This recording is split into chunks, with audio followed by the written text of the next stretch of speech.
hockey friends and families around the world, and welcome to another episode of Our Kids Play Hockey. I'm Lee Elias, and I'm joined by the exceptional Christy Casciano-Burns and the magnificent Mike Bonelli.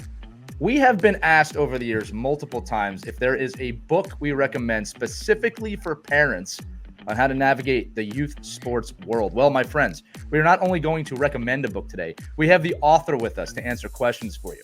Joining us today for his second appearance on the show is best-selling author, internationally known speaker, top-rated podcaster, and one of the, if not the, top thought leader in the space of youth sports, John O'Sullivan. And his newest book is titled The Champion Sports Parent, Practical Wisdom for Raising Confident, Competitive, Mentally Tough Athletes, which dives directly into the topics that we all care about on this show, such as becoming a more self-aware parent, working with your children on their mental game, forging relationships with coaches, something we love here, navigating difficult situations and scenarios, and much, much more.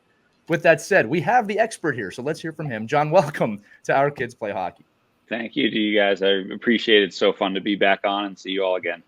It goes both ways, my friend. And look, to start the show off, when we had you on last time, we reviewed some of the great things to say to your kid before any competition or practice. And in addition to I love you no matter what happens out there, you added on one that was really impactful. You said, I love watching you play. It's now something that I say, and the number of people who have come up to me and reached out to us to thank us for sharing that was pretty impactful. So I want to start by thanking you for sharing that wisdom. Oh, well, thank you. And it's certainly not an original idea of mine. And I heard it from other people. And there's a wonderful woman out there named Asia Mape who's got a whole website called I Love Watching You Play. And Bruce Brown, so it's there. But I mean, that's a biblical idea, I think, right? Like, Sure. just love watching your kids no matter what, and let them know that your love of them does not depend on whether they win or lose or how they play. And when you do that, it frees them to get after it and pursue the things that they love without worrying about upsetting mom and dad. Yeah, well, the comfort that I see in the eyes of not just my children, but other children when I see parents say that, you can see it right away. I mean, the impact is there. You can see that the fear of trying to impress the parent kind of drops away a little bit. Because one of the things that bugs all of us here is when we're in the stands or on the bench and a kid makes a mistake and they give that scared look to their mom or dad for, oh my God, I made a mistake. It's not something you ever want to see. But listen, I want to turn towards the new book. That's the focus of the show today. I want to thank you now for writing this book because I know this is something you've wanted to do for a while. So my first question to you is, why was now the right time? And can you tell us a little bit about the research that went into this? Because I know it was pretty extensive. Yeah, so obviously, I have a co-author, Dr. Jerry Lynch. We did this book together. We did our last book together called The Champion Teammate. Right. And I had written a book. My first book was a book called Changing the Game, and it was a book for parents, and that was back in 2013. And so that one had a lot of the facts and figures and the research and things like that, and wanted to kind of do something a little bit different. Jerry and I, we had so many teams and coaches by the Champion Teammate to do group reads and build their culture and have a great season. But they're like, man, is there anything for the parents Right. so that we could give them something alongside this? Like, hey, this is what your kids are working on. But if you work on this piece, they're going to have a better season. You're going to have a better relationship and you're going to have better conversations about it.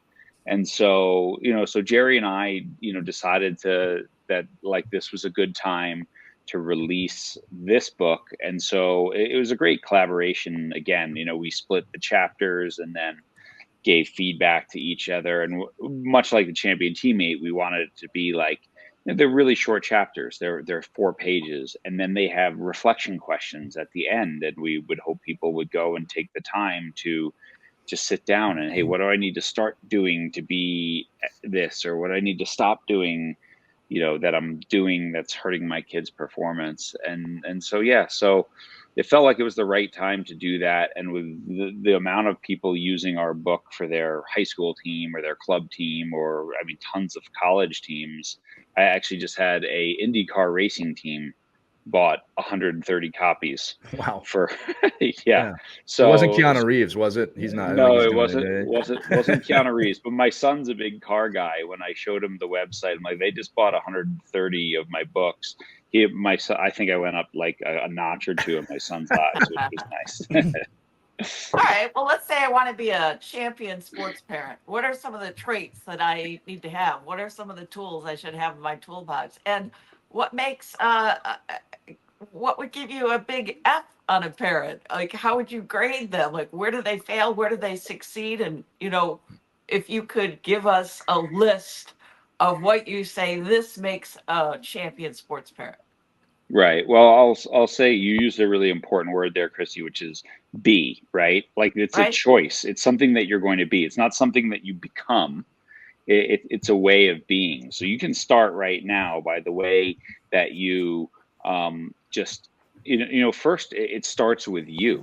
Like it starts with an internal look and self-awareness. And just like I think we talked the last time I was on about coaching starts with self-awareness, being a great parent. So are you living vicariously through your children's performance, or have you sort of stepped back and let them go and let the game belong to them?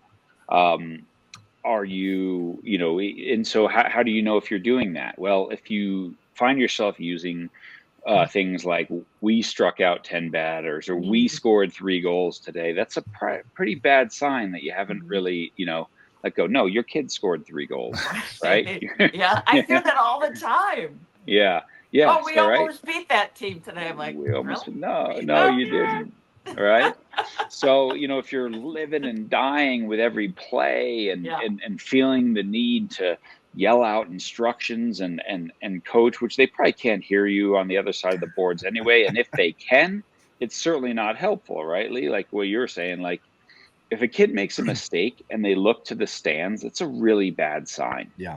Right. It's a really bad sign. They're not coached. They're not focused on the game. They're focused on, what's dad or mom's reaction to that. And so, there's so many things you can do. Right. And we talked about already loving them unconditionally, letting them go, modeling the behavior that you want to see from them, taking the perspective, like, in the introduction of the book, I talk about what's your youth sports mission statement? What is the purpose of sport in your kid's life? Why did you put them in sport? And no one would ever write down like, to have 3 ACL injuries and quit by 17.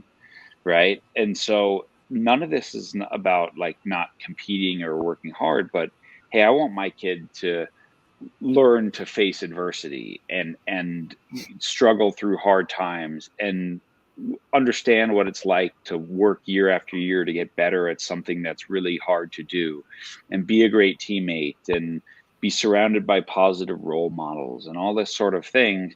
This is why I put my kid in sport.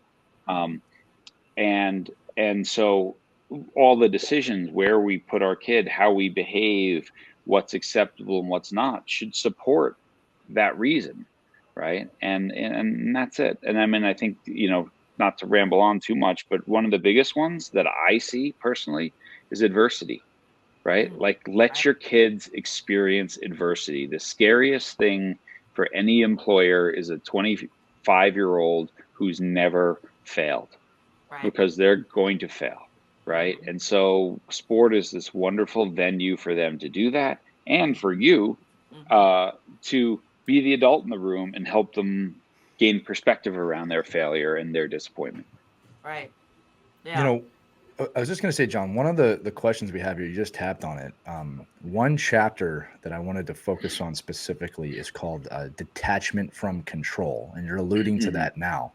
And how detachment doesn't mean that you don't care. In fact, it's quite the opposite. So building on what you just said, how can a parent recognize that they may need to review that or that they're doing that? Because I think that a lot of times parents will go, well, I don't do that. And it's like, well, you do, and you don't recognize that you're doing it. So we're talking about consciousness, I think, a bit here, right? How can a parent become conscious to that, hey, you are not detaching? And or what questions can they ask themselves to maybe do an audit of that? Yeah, I mean, we talked about the one if you find yourself using the word we, Right. instead of he or she. That's one. Number two, I'm always amazed. I watch like the parents filming their kids' game and they're still yelling out like instructions. I'm like, just watch the video you just filmed. Like, can you possibly do that and be like, come on? I mean, listen to yourself. So that's it. But years ago, this woman Nicole Lavoie told me, she's like, John, parents are vampires. And I was like, what does that mean? And because I don't watch vampire movies. And she goes, well, what happens when vampires look in the mirror? They can't see their reflection. And so most people, well, that's not me. Right. Well, my kid won't drop out or my kid won't do this because my kid's different. And 3 years later, their kid does quit.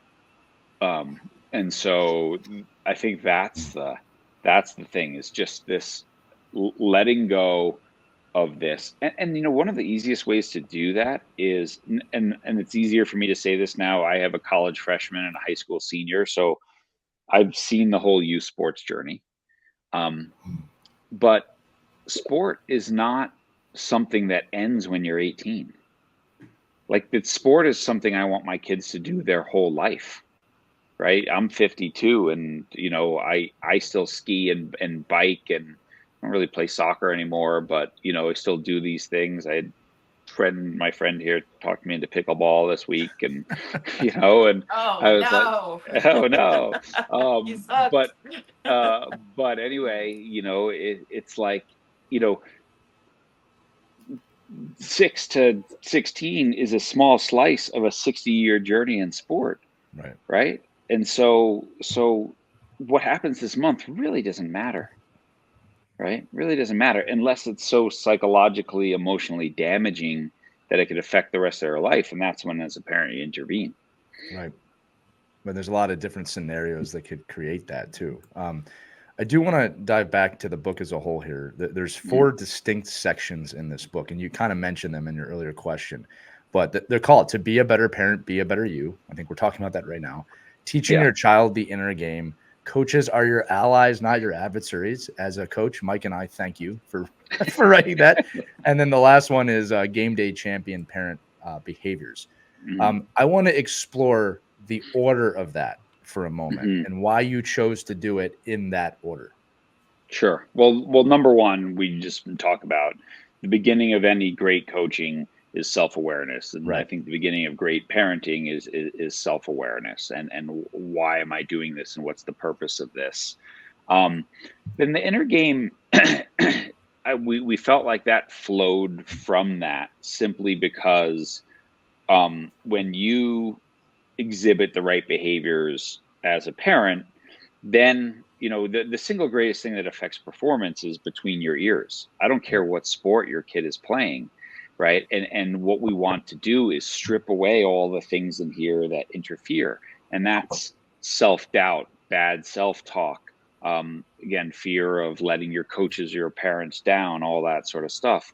So really what the second section is about, how do you help your kids? And it's not, we do talk about meditation and visualization. And I just want to say to any parents listening to this, like, if you think that the people at the top of sport aren't doing that right now, you're sorely mistaken. It's not some woo-woo thing. Like, right. I heard so many videos of it. Yeah. So many videos of it. I mean, the top athletes meditate, just doing a little visualization before games. The teams do this. They have psychologists. I mean, Jerry, my co-author, just signed on in a consultancy with San Jose Sharks. So, like, this is happening at the top. So if you don't think that they're investing time and money into, like, how can we maximize performance, they are, and this is part of it. So helping your kid with the inner game is not some woo thing. It's what the top athletes are doing to maximize performance. So that, and then we wanted sort of the practical stuff, right? So coaches are your allies, not your adversaries, is, how to set proper boundaries, when you should have conversations, what they should entail, what's okay to talk about, what's not okay to talk about, Right. all that sort of stuff. And that, most coaches, not all, there's bad coaches, there's bad teachers, there's bad everything. But they have the best interest of your kid in mind as well. They love your kid. right? No one's doing it for the money. They're doing it because they love coaching, they love being around kids and stuff like that. So, I think that's it. And then the last one is just like on game day, what should you do before the game? What should you do during? And then, on the ride home and afterwards. One I of the see next Mike questions. Oh, go Benelli's ahead, Mike. wheels turning there. Yeah. Mike, did you want to jump Mike. into the question? It looks like, oh, No, your well, eyes just lit up. I just obviously we talked about this a lot, but I love the coaches are your allies piece, because ultimately, they're the ones that are controlling all of these things that are happening, right? You don't as a parent, you have to relinquish that control, because that coach, good or bad, great coach, bad coach, I don't know, but they're dealing with their 20 athletes, and you're only dealing with you and your athlete, right? So I think, can you just talk a little bit about more how you can coach your player to talk, and as a parent, you have to learn that too, right? How do you coach your player, your student athlete, to approach a bad coach or a bad situation and have that conversation? Because ultimately they're the ones that have to make the decision on playing time and where you play and how much you play and who you play with. That's something you really can't control until when, I guess, the season ends most of the time, right? Yeah. And I think, Mike, that's such a important point. Number one, that your child gets 100% of your attention and 1/20th of your coach's attention, or 1/16th, or however many on the roster, right? When your kid's on the ice, there's the coach is watching 6 people on the ice and you're watching 1, right? So you're going to see things that the coach doesn't see. And when they don't see the same thing you do, it doesn't mean that, oh, that kid took a cheap shot of my kid, why didn't you do anything? I didn't see it. Doesn't mean they don't care about your kid. It means that they're coaching other people at that moment, or they're looking at a different part of the game. I mean, I think great coaches oftentimes they're not coaching the person on the puck. They're looking at the positioning of people around the puck. And hockey, like soccer, which is what I coach, is about understanding space, right? How much time does a hockey player have the puck in a game? A minute, right? If that, right? that, So it's really, if that. So of their other 20 something minutes on the ice, it's about understanding and finding and exploiting space, right? So that's number one. And then number two, sorry, Mike, I'm just slightly spacing your second part of your question there, which was super important. What was that? Well, I mean, it's just really more like, how do you coach? How do you, as a parent, coach your player to approach that adult? Have right? these conversations. That's right. Because I see it all the time. Like, I hear kids screaming and yelling at officials. I'm like, this is a 50-year-old man getting yelled at by a 15-year-old. Like, you think they really want to deal with this? Like you have to teach your player to get above that. Yeah, that's great. And what's great is, like, I'm doing the same thing with my own son right now. He's a senior in high school. He's the captain of his team. He's a new coach. He's a little bit frustrated, and I'm helping him navigate conversations. And those are I don't plan on ever speaking to his coach the entire season. That's your job. You're 17 years old, right? You're a leader of your team, and helping him understand there's certain decisions that a coach might make in tactics or formation. It's not really, that's their job. That's why they're the coach, right? And so as a captain, you can have a voice and say, hey, coach, I understand that you are the one who made that decision of, we're going to play that way, but it would be really helpful for our team if we practiced it a bit more before the game, right? That's where your voice is. And I think what's the challenge as a parent is to help your kid have the healthy respect for a teacher and a coach without losing self-respect, right? You also, I think, an athlete carry a little bit of healthy, I don't want to call, disrespect's not the right word, but like, you also have to stand up for what you believe as well. And navigating that, advocate for yourself and for your team, while at the same moment also understand that that person has a job and has been given a title and you know, you agreed to be on that team. So there's certain decisions he's going to make that you're going to have to live with. But as a parent, I don't want to solve that problem for my son. I want him to have a conversation. And like one of the cool things was he had this really good conversation, him and his other captains. And then he came home and said, and it went really well. And I said, did you send him a note saying, thanks for having that talk, coach? And he's like, no. I'm like, that's what you need to do right now. You're going to bring a loop to this and say, coach, we all want the same thing. And I really appreciate the talk.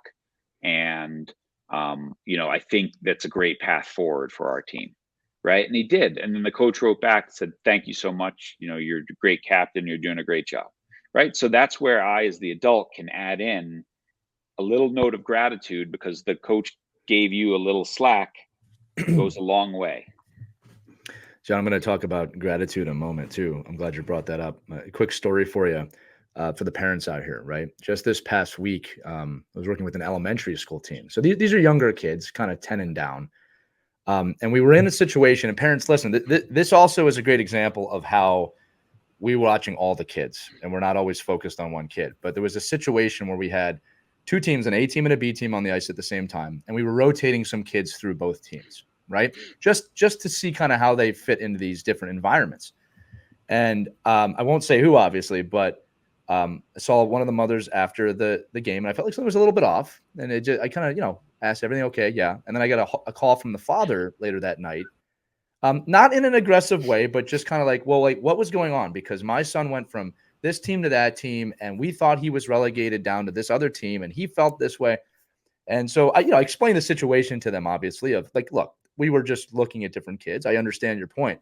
But I said to him, what I want you to do is tell your son that he can always come up to me and ask the question, because I would never put a player in a position where I want them to feel that way, but I want him to do it. And I did tell them too, you can always ask me as well. But I said, I want you to teach him how to come up to me and ask me, what are we doing? This doesn't feel right. And I think I could have explained it to him very quickly in a way that he would have understood. But parents, we have to give our kids the confidence to do that. And coaches too. There's two sides to this, right? Coaches can be egoic, right? If a young kid or a 17-year-old comes up to you and says, can I talk? The answer should almost always be yes, if it's the right time and place, obviously, right? You're not going to do this in the middle of your locker room speech. The term I use a lot of times too, John, is you have to learn how to speak to grownups with younger kids, right? And I kind of dangle the carrot of, if you can learn to do this, you'll get a lot more things if you can learn how to do this. But I wanted to share that story because it's a great example of everything that we're talking about, and that parents, and John, again, I'd love your thoughts on this too. You play a role in helping your kids, no matter how angry you are or frustrated you are, and having that kid go up to the coach and ask a question. I think 9.9 out of 10 times the coach will be there for your kid to answer that question. I think it's very rare nowadays that coach is going to say, you don't know what you're talking about, get out of here, you're a horrible teammate. Like that, I haven't seen that in years, right? Maybe 20. Yeah. I mean, there's still the odd dinosaur out there who does it. And I always say to them, like, really, if your kid was struggling in math and you call the math teacher and they said, get the hell out of my classroom, it's none of your business, that would never be acceptable. Yeah. Right. So as coaches, we have to do that. And I think like in that specific scenario, right, like where's the learning? Like, okay, as a coach perspective, maybe I could have communicated it better to the kids, and B, communicate it better to parents, because like one of the things to understand for coaches is that because youth sport has become so expensive and such big commitments and all this sort of stuff, that like for a lot of parents, this is their friend group. It's right. True. They go to tournaments, they stay in hotels. These are their family vacations now. Right. So when you move a kid from the A team to the B team, you also separate a parent from their friend group. Right. So there's going to be pushback because I don't want new friends. I like those friends. I like those people. So parents will do what's not best for their child's sport development in order to keep their kid in a group where they don't get playing time. Right. They're really struggling physically, whatever, technically, whatever, because they don't want to change friends, so I think Yeah. that's just important as coaches to remember that Right. whenever you're moving kids up and down, even though you're going, hey, it's just more playing time, this is great, we're just letting your kid play, parents are going, what's happening? Right. We're losing The our the place. the other thing that I said to that parent, and I should have said this when I was giving the explanation, was I said, "I could have explained that to him better during the drill." And I Yeah. wanted them to know that because that was obviously a gap in my vision that day, and I wasn't thinking about it, right? Yeah. And, I appreciate when parents come to me and make me see those things because you're right. Like I missed that. I could have communicated that way better that day, so that kid didn't feel that way. But that's part of the process. It's a community, and I want to go back to Christy because we've talked about this before over the years of hockey. It's not just your friends. I mean, these people become your family, They do. Yeah. right? Yeah, they do. It's such a tight bond. It's a community. And Yeah. we all lean on each other. And in times when we're having, success, if we have birthday parties, they show up. In cases where there's heartache or tragedy, your friends, your hockey community shows up. So I mean, I it, I trust you to take my kid to a tournament for the weekend and That's take true. care of him. Just exactly. take Like, them. yeah, Just take them yeah, along. Right. just take them. Yeah. Yeah, And so 100%. it's hard to leave your circle, Yeah. even though it may not be the best situation for your kid as far as where they need to be placed. There's a lot of other dynamics that come into play too when you're making that decision.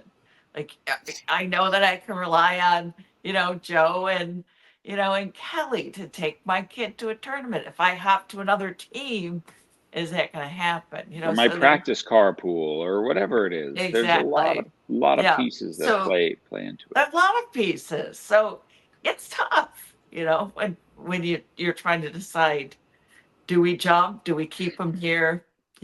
There's all Hmm. that to consider as well. Hmm. Yeah. Yeah. I'll say it takes a village, and I say that to the parents a lot on the teams that I coach. Of that, we have to work together as parents, as coaches, as adults to help raise these kids. I just had a conversation with a coach the other day. He's been about 5 years into his coaching journey, and I said that when you get to kind of that 20-year mark, you start to realize a few things. One is that the team you're coaching, you're not just coaching them for this season or this next game. Hmm. You're coaching them for a long time, like lifetimes. Mhm. And I said, Yeah. one of the things I've learned is I have players I coached 15 years ago now still call me coach. They're having kids, and that relationship is still there. Or they'll say to me, "Hey, you remember this thing you taught me, at the turn of the century? Hmm. I'm applying that to my life now." So from a Yeah. macro standpoint, and parents, this is the whole parenting journey, right? We're coaching them for more than just this season. John, I did want to come back to gratitude because you mentioned it. There is a whole chapter on gratitude in this book. And one of the things I wanted to tap on was that gratitude affirmation, because I have one of those. I was actually surprised to see it in the book. I say it every day, sometimes multiple times a day. The ability for it to center me, bring me present, to calm me down is amazing. So I wanted to explore with you the importance of gratitude, but also how parents can start to make their own list. Because I think this is something that if parents do, kids will do. And I Hmm. think it makes a better human race, much less hockey players. Yeah, I mean, think about, right? Just the fact that you are in a scenario where your kids can play hockey and they have great coaching and they're surrounded by great teammates and all that. Like, you have so much to be grateful for right there, that you have the means to get them there and to the vehicle to get them there and all that. Um, and so teaching your kids, just like, I taught my son in that moment, you should say thank you to your coach for doing that, Right. because he didn't have to do that. Um, one of the activities that I do with, like, the college teams that I work with is we'll sit down before a meeting and I'll be like, all right, send a text to someone who's meaningful in your life, could be a parent, a coach, or whatever, and say, um, I don't say this enough, but dot dot dot, and Right. send them that thing.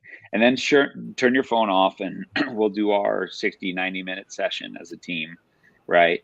And then turn your phone back on and what are the responses you get? Yeah, and some people will share. But inevitably in every college team, there's a parent who writes back and says, "Are you drunk?" You know, Are you okay? and are you okay? Right. And the lesson there is you're not saying this enough. Right. If you're saying thank you to someone, um, and they're thinking that you're on drugs or you're, in trouble, that's a lesson, right? And so, Jerry wrote that chapter, and Jerry talks about this all the time, but Jerry lives this all the time. And the amount of just the one-off text that I'll get from him, just, John, so grateful for all our work together and what we get to do and everything. It's like, I mean, and those things inevitably, like, I really needed that today. You get that at these crazy times. So making that a habit and teaching your kids, like, once a day, find someone in your life and just say, thanks for being in my life. I just really appreciate what you do. And it often comes back to you tenfold. And then you start looking at not all the what's bad about this, but what's good about this. Like, Right. look at all the things I do have instead of focusing on the one or two things that I wish I had. I love that. And it's funny is we record these shows on Monday mornings, and Mike and Christy, I hope I tell you this enough, but I'm so grateful that we get to do this every Monday, because like, what a great way to start the week. And I think you guys, okay? I'm okay. Yeah. I'm great. I really needed that today. No, what's funny is It's awful early to be drinking here. You don't know what's in this mug. It could be anything in this mug. No, I joked a few years ago about how often I say I appreciate you to people, and one of my teams made a drinking game out of it. That anytime Lee says I appreciate you, and I was kind of bashful at first, but I remember thinking, like, actually that's pretty cool that they equate that with me. But the truth is this, for everybody listening, and John, you alluded to this. It just fills your tank up when someone does that for you, and we don't do it enough. And I always challenge, I've said this on previous episodes, if you go to Starbucks or any of those restaurants, anything fast food, go out of your way to thank the person making your drink and making your food, and watch what it does for them behind the counter, because these people get treated like dirt. I mean, I hear stories, they're amazing. Yeah. We don't even do it for them. You know what I mean? I mean, I just got to tell you guys the story, because I obviously fly and travel a lot. And I flew back to the East Coast, and it was delayed flights, and I ended up in JFK at 1 a.m. And I have, like, high status with Avis, so usually there's a car sitting there for me, but there's not, and then I have to go in and wait in line, and all the people, and there's one guy working, and he's just getting yelled at by everybody.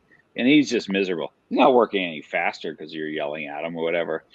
And so, like, I went and I grabbed like a Snickers bar out of the vending machine, and I got up to the counter finally, and I'm like, hey man, how you doing? Like, you doing okay? I just got this for you. I'm sorry everyone's treating you like a jerk. Like, what else are you supposed to do? You're here by yourself. You should have help or whatever. He's like, thanks, man. You like driving Camaros? Here you go. And the next thing you know, I got a sweet rental car, and that's not why I did it. But it's like, it's like, I'm just grateful that I'm going to have a car so I can get out of JFK at 1 a.m. And perspective. Right. Yeah, exactly. So better things come from gratitude. No, that's very poignant. Thank you for sharing that, because we don't do that enough. You're absolutely right. Yeah. Well, and you'll be amazed at the things that come back to you if you share a little gratitude. I want to move on now. I think one of the other important chapters in this book, I saw quotes in this book from Eckhart Tolle. A lot of present people referred to in this book, and there's a whole chapter on thoughts. I have the question for you of how can a parent help teach their children to have a better inner dialogue, knowing that it starts with them. But I think that this self-esteem piece is something that is really missing today. How can we help our kids have a better inner dialogue from a parent standpoint? Yeah, well, we have to realize that the most influential coach in anyone's life is the voice inside your head. What is it saying to you? And as a parent, it's the same thing, right? If you're at work saying, I suck, I'm not good enough, I don't deserve to be here, you're not going to be very good at your job. And certainly as an athlete, if you're like, I don't belong out here, I'm not prepared, or whatever. So that this book, and I forgot the author's name, but I want to give him, I think it's Mitch Green, I think, and he calls it mind chatter, right? And just like being able to understand there's nothing wrong with having it, right? Like Mhm. the worst thing you can do is like go away, you know, that's not helping you, right? So just accept that it's going to be there, and then you train yourself so that you can shift that dialogue. Now, what shapes the dialogue? Probably the two most influential shapes of the dialogue are your parents and your coach, if when it comes to sport. So if you're constantly chatting, you're not good enough, you don't belong out there, or whatever, the coach is saying, you suck, your technique's terrible, whatever. Well, what do you think is going to be going through a kid's head in that moment, right? So our influence as adults is to help them understand. That's when it's like, man, you've been working really hard on that and you've improved your shot so much, right? Your skating's gotten so much better. I see how you use that time after practice just to get a little bit better, whatever, right? That is also then becomes the chatter in their head too.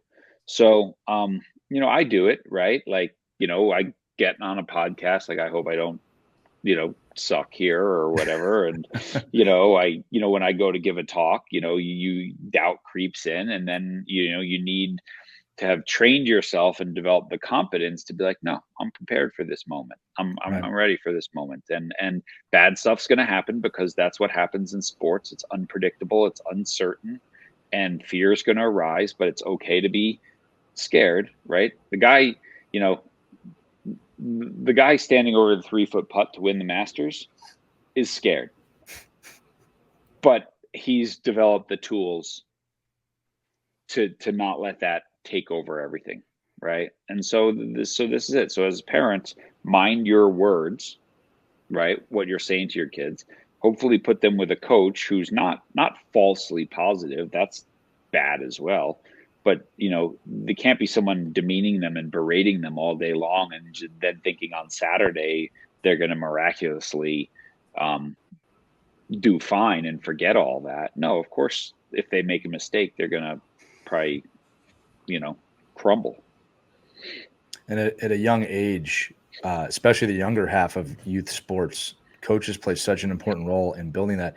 I always say, John, to not underestimate the power of telling a kid that you believe in them. 100%. A lot of times, as coaches, we have to criticize. I mean, it is part of what we have to do to help shape someone to being a better player. But you have to tell them that you believe in them. That's the other half of it. Is you need to work on this. We're not where we want to be, and I believe that you can get there. If you leave that out, all they heard was that they suck, right? Yeah. And again, like, I don't want to dive into the psychology of a child, but they have not built up a lot of those tools. It's our job, parents first, but coaches as well, to help build that self-esteem. I believe someone asked Gary Vaynerchuk not too long ago, like, the key to social media and keeping your kids healthy on social media. He said right back, self-esteem. It's that simple. You have Yeah. to build your kids' self-esteem. And I think Yeah. in sports, we have a massive opportunity, more than kids who aren't in sports, but really, I guess, any team environment. It could be band too. It could be theater, whatever you do. We have an opportunity to help them learn that hey, I don't like to say voices in your head, but you have this dialogue, and that it's normal. Like you said, it's normal to be afraid. You know what I tell kids when they say, "Oh, I'm scared." Good. That means you care. Yeah. That means you care about this, right? Yeah, exactly. And there's actually a lot of research and education around what you said there. That when you give feedback, when you hand back and said, "I'm giving you this feedback on your test because I believe that you're capable of doing this work," Right. and that last sentence, "because I believe I that love it. you have the ability to do this," is what yields high. If you just give back and, like, here's your paper all marked up with whatever, kids don't necessarily improve that much. But when you mark it up and I'm giving you this feedback because I believe that you can do this work or you can accomplish more, then they tend to go back and do the work and perform at a much higher level. I should say this too, not just limited to kids. It's Right. true. Oh, For developing kids, 100%. Right. adults need this too, right? Yeah. It's funny how a lot of the things, and this is a whole nother podcast, but a lot of the things that we do or don't do for our kids end up as adults being issues that when's adults listening to the show? When's the last time someone told you they believe in you? Yeah. But going I back to mean, the gratitude piece. as a podcast host, when a guest is like, "Wow, that's a really good question. No one's ever asked me that before." I'm always like, "Oh, good, thanks. That made me feel good. Like Right. that I maybe know what I'm doing." We'll try and get one of those out of you before the end of the show. I'm working. I have a high bar. No, Mike, I I did said want that to. I said it to Mike already. I told him that was a really good point. I Oh, think I maybe said it. I must have just been thinking about Yeah, myself there. look at him That happened. smiling. I mean, Yeah. he's just like, I mean, the guy's I'm glowing. good to go. Well, Mike, I want to throw it to you because look, Mike is in the Northeast, the New York, Connecticut area, and Mike, that area is certainly not the only area where there's contentious parents and high bars and lots of funds. I'll just say, but you see a lot of, I would say, the egregious type of parenting in that area. I mean, are there outliers, Mike? Are there parents there that are practicing the things that we're talking about? And I'm asking this, Mike, because I know so many times we have conversations of like, we're trying to do the right thing, and there's still so many people. It feels like that they're on the opposite side of this. So, Mike, I want you to explain maybe if you can a little bit about how much of that there is in your area, and then maybe we can talk to John too about like are you the black dot in the white circle, right? How do you grow this and make it infectious? Yeah, I mean, you got.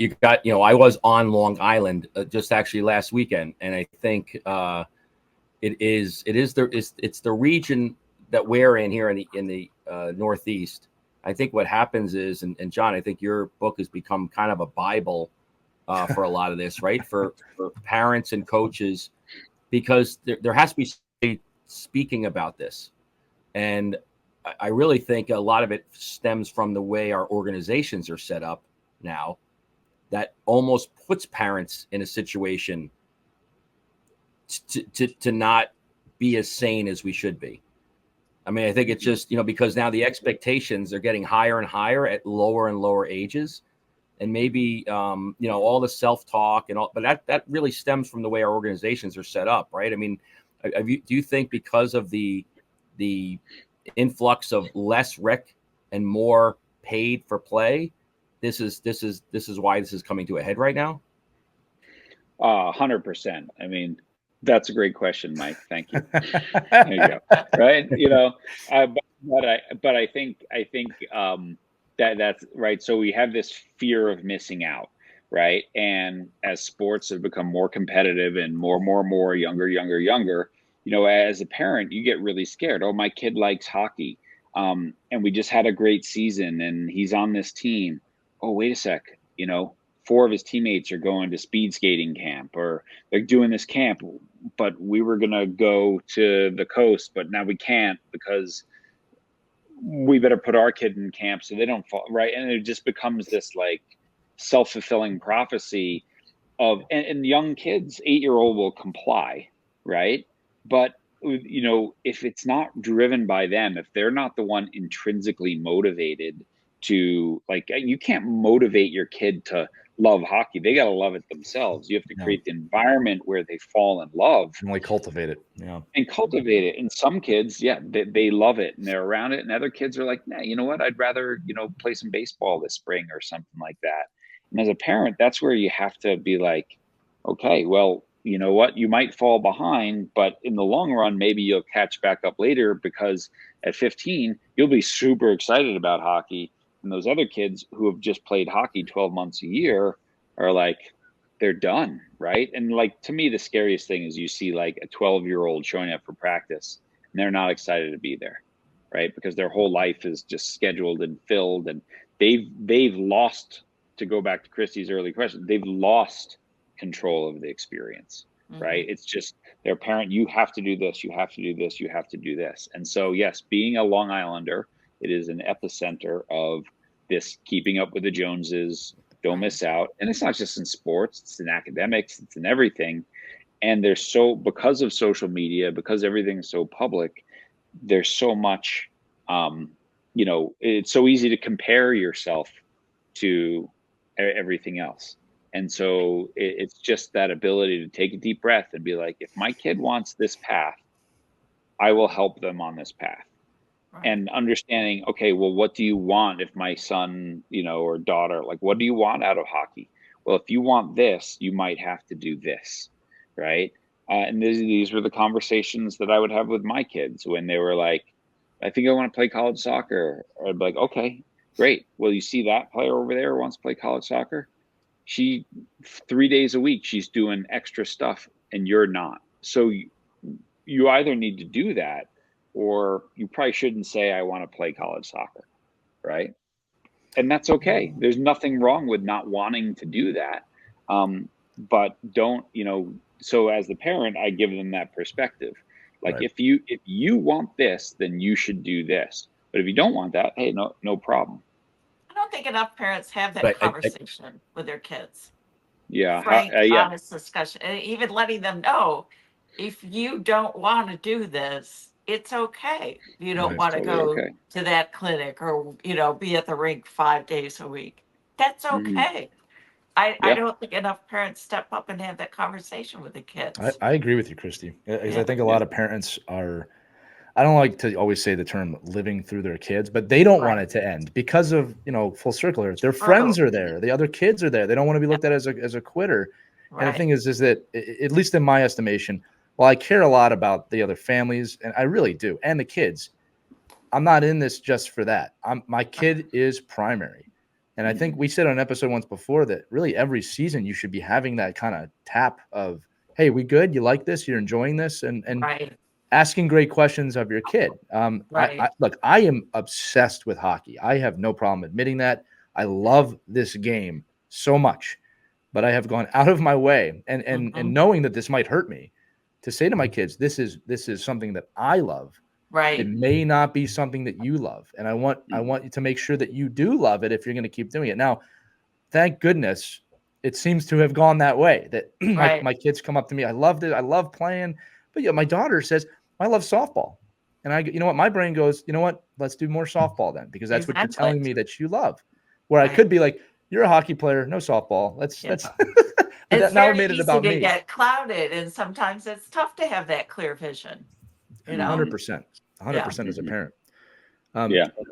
John, I want to bring this up too. You're asking great questions. I say this in a lot. Great questions just demand great answers. Throughout the book, there are a lot of great questions, right? For parents, right? Of what is my purpose in this youth sports journey?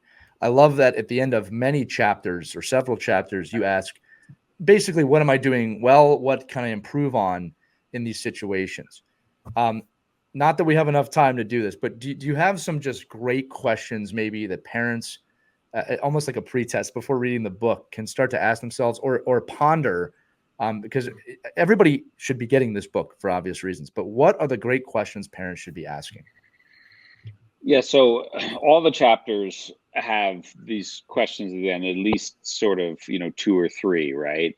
Reflecting on what you just read. And then, like you said, what do I need to start doing that I'm not doing to, as we, express more gratitude for what we have? What do I need to stop doing that we are doing in order to do this? So for every chapter, every piece, we go through that, right? For your, what I need to start doing on the sidelines of my kids' games that I'm not doing now in order to give them a better experience. What do I need to stop doing, right? And like no Right. kid that I've ever met is like, yeah, it's super helpful when my dad yells at the officials, right? So it's like, you know, so it's like it's just these little reflections, and my expectation is that any parent who cares enough to pick this up um, is going to, in a lot of things, go, no, I think I'm doing pretty good here, which is awesome, which is great, right? And so that's why they're short chapters and they're little pieces, and you might look in there and go, oh, maybe that's an area that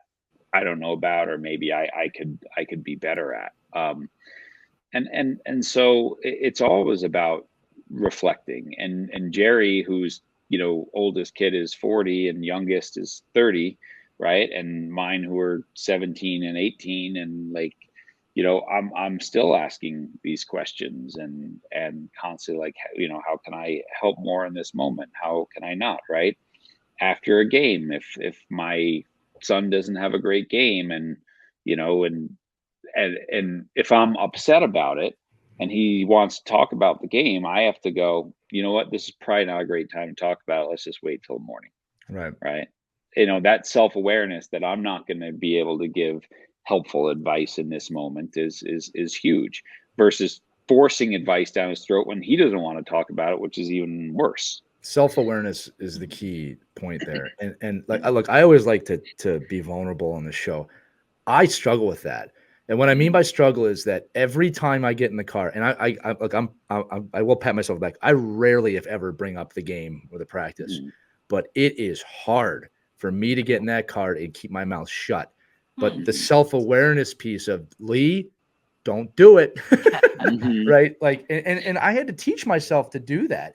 And the only reason I'm bringing that up is because, look, it is still a struggle for me, and I'm 5 or 6 years in with my own kids now. But that's the point, right? This isn't easy. It's like you don't just snap your fingers and become an emotionally aware and supportive parent. This is something you have to work at. And I like to joke that you don't achieve it. You might get to a level with it, but you got to keep working on it, right? Like all mental. It's a way of being. Again, it's not something you're going to become. You're just every day you're making that choice, and you're going to screw it up. And I've 100%. probably screwed it up more than you, Lee, and just I've written 2 books on it, right? And it's like, but that's also an important moment when you do screw that up, is be like, you know what, I'll come back later, because I know, that my son or daughter is upset, and come back later and be like, you know what, I just want to say sorry. Yeah. That didn't come out the right way. Shouldn't have said that. You know how much I love you, and you didn't deserve what I just said to you, or whatever there, right? Yeah, and so you mess up, tidy up, and that little vulnerability and saying I screwed that up is also an important lesson for your kids. And you're teaching them how to do that, right? Yeah. And again, to 100%. your point, man, and again, this isn't a story I like to tell. Right. But I had a rough morning one time, and I really blew up on my kids. This was during a summer camp, horribly. And I dropped them off, and I just felt horrible. Like I was a bad dad this morning. So and this is actually a lesson I learned from my father, just to prove your point about passing it down. This is something he had to do with his father. I went back to the camp, and I pulled them out of what they were doing. And I looked at me, and it was just hard. I said, I was a bad dad this morning, and I'm sorry. And you know what? They both hugged me. And it's like, I'm getting emotional thinking about it, because it was hard to do this, right? It was hard to go back and do that, but I knew it was the right thing to do. And I told them, like, I made a major mistake this morning. You did not deserve to be yelled at like that.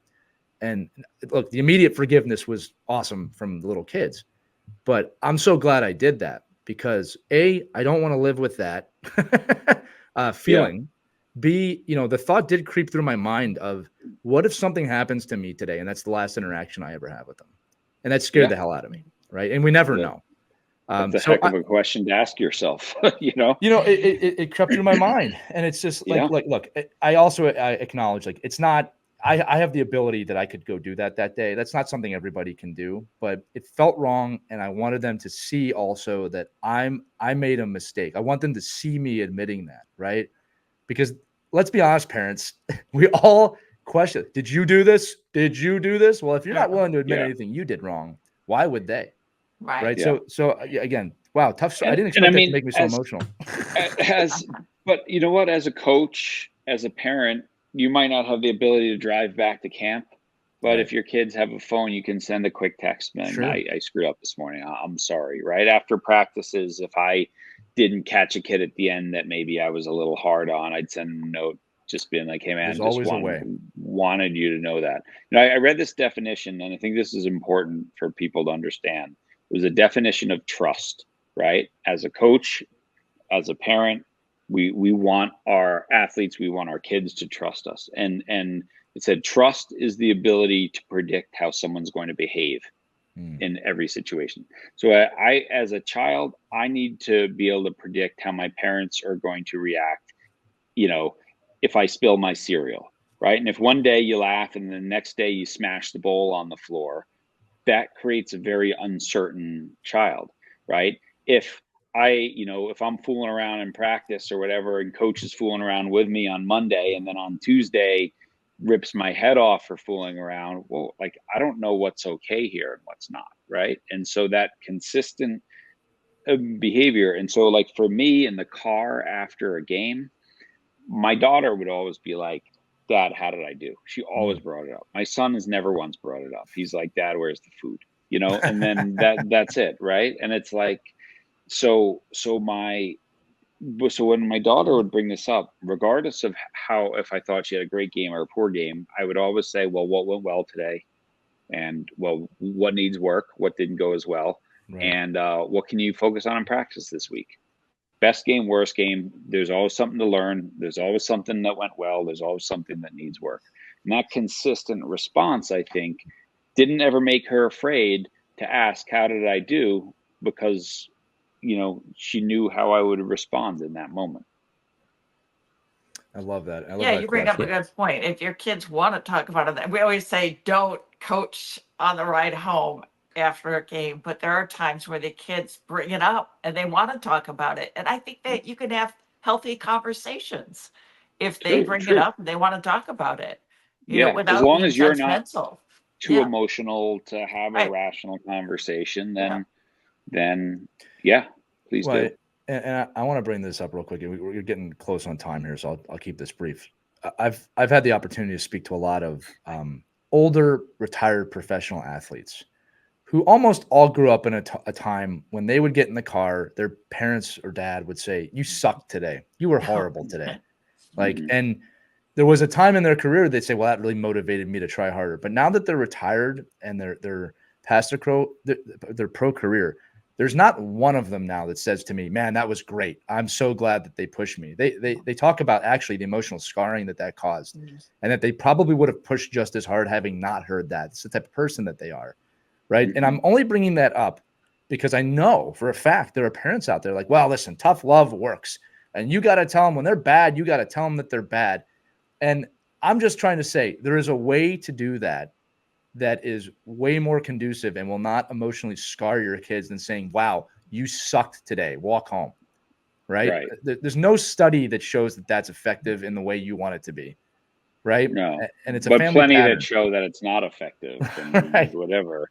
Years ago, there was an NHL player named Patrick O'Sullivan, no relation to me, who wrote a book about this and his like horrendous relationship with his dad, who would do that and abused him and would kick him out of the car and make him walk 8 miles home at night and freezing cold, carrying his hockey bag, whatever. And he eventually got a restraining order against them, but he also retired early because of the emotional scars. Right. And what was crazy was I reached out to, he had written this book and I wanted to interview him, and I reached out to his agent or whatever to make this connection. And I finally got through. But when I talked to Patrick, he was like, it was really weird because my agent was like, so his dad's name was John O'Sullivan. Oh my goodness. He's like, he goes, this guy named John O'Sullivan is reaching out to talk to you about what, the abuse that your dad named John O'Sullivan was doing to you. And he's a real guy. I swear to God, Patrick, like, this is totally legit. This is not your dad. This is someone else talking about the exact opposite way of parenting. So that was like a crazy story from years and years ago. That was before I had the podcast, so I just wrote a blog about it. But just a terrible, horrible story. Yeah. I mean, it's and I think everybody in the hockey world kind of knows that story, which is something you should really, go back to your blog and read up about it a little bit, because I think it was really eye-opening about, how all that kind of occurred and really what the end game was.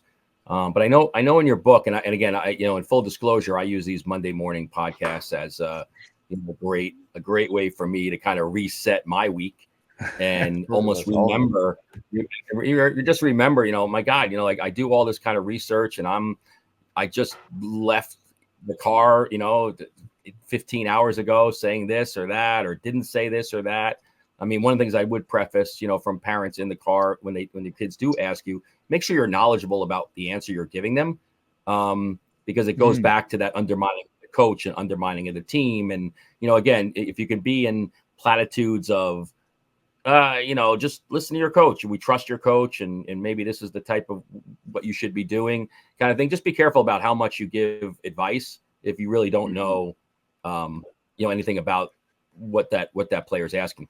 But I think for me, and maybe this can reset me, John, for the rest of the week, is, can you walk us through, like you talked about in your book, the ideal, ideal game day for a parent? Like that parent wakes up, the alarm clock goes on, you have your 12-year-old, what's your ideal day look like for a sport parent? And let's just call it a competitive kid, a competitive situation. And, how would your ideal day look like for that parent? Well, I'd say, first of all, it probably starts the night before, making sure they get a good night's sleep, right? No devices in rooms, things like that. This is like the low hanging fruit that often gets ignored, right? Good meal, good whatever. And then, everyone's different before the game. So what does your child want before the game? Some want to listen to music and be quiet. Some, look like they're not focused, but that's how they prepare. Not everyone has like the Michael Phelps death stare before a thing. And some people are just kind of happy go lucky, and that's how they prepare for it. Right. And then it's like, don't, to get back to like stripping stuff away, don't put a bunch of stuff in their head about their opponent or whatever. That was the coach's job, and the coach has done that. So just like let them be a kid in the car before the game. Right. And then, you fed them well, and then afterwards, right, so during the match, you're the model behavior, you support your kids, you cheer for your kids, don't coach or whatever, don't yell at officials. And then afterwards, ask them, give them food, ask them what they want. If they bring up the game and they want to talk about it and you're capable of doing it, then have a conversation. And when they want to put it to bed, put it to bed. I think that's it, but what you'll notice, right, if you have different kids, they're going to each want something different on game day. And so trying to create the space for all of them. But I told the story in the book of like these three girls who would always be awesome in practice and home games, but on away games, they had one dad who would like drive them to the games all the time, and they'd show up and they'd play terribly and they'd be so timid and scared. And then I finally realized that on the way over, he was like giving them the stats of the opponent. They've scored 36 goals and only given up one, and they haven't lost in 2 years. And you guys are going to be fine, though. And then, they're like 12-year-old girls, and, they're thinking they're playing against giants and whatever. And it's like all that dad needed to do was shut up and let 12-year-old girls be 12-year-old girls. Yeah, Right. it reminds me of when I was in high school. The SAT is like, hey, listen, just do your best. Your whole life is about this test. Your whole life depends on how you do with this test. But just do the best you can. Right. Also, John, right. I think an important part of the sports parent game day, and that this is really important, you also have to be able to gauge the temperature in the stands. Yeah. And you don't necessarily have to feed into it and contribute when it's gone astray. Right. And parents are yelling, because I've seen that happen.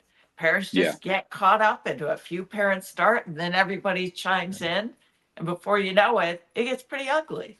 So yeah, I mean, when I go to my kids' games, I usually sit away from everyone else. Exactly. I just enjoy the game. I Yeah. don't really say anything. Like on his high school team, there's one dad who I sit with a lot, who's also super quiet. And oh, by the way, he happens to be an Olympic gold medalist. Oh, and we just how like nice. talk about life and about our last bike trip or Right. whatever and things like that. And like, that's what we do. We just Right. You enjoy the game. We just Right. enjoy the game, and we don't think that our kids' performance on the day is a direct reflection of our parenting or anything like that. It's just a game. It's just a day. Right. I don't John, think enough parents do that. Well, this is where it takes a village as well. John, just going into my last question here, man.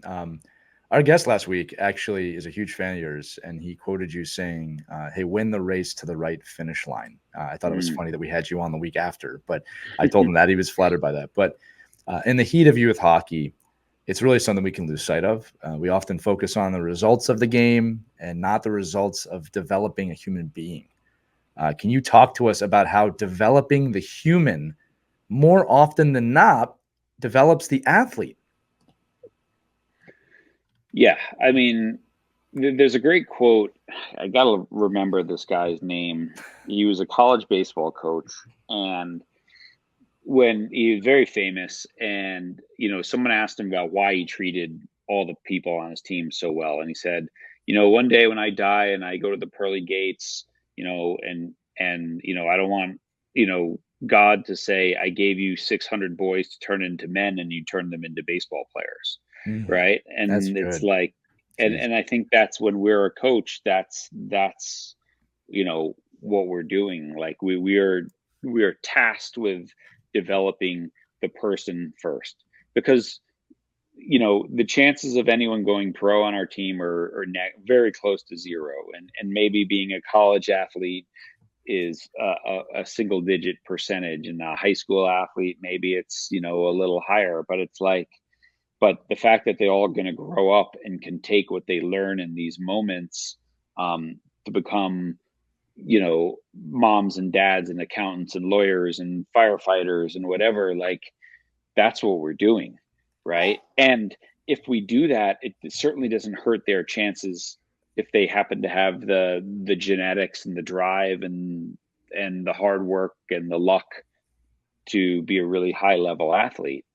But if all I focus on is the athlete and they get 2 concussions and can't play anymore, well, that was just a waste of time, right? I don't want to waste this time. Like I want to, but sport is this unbelievable vehicle to develop better human beings.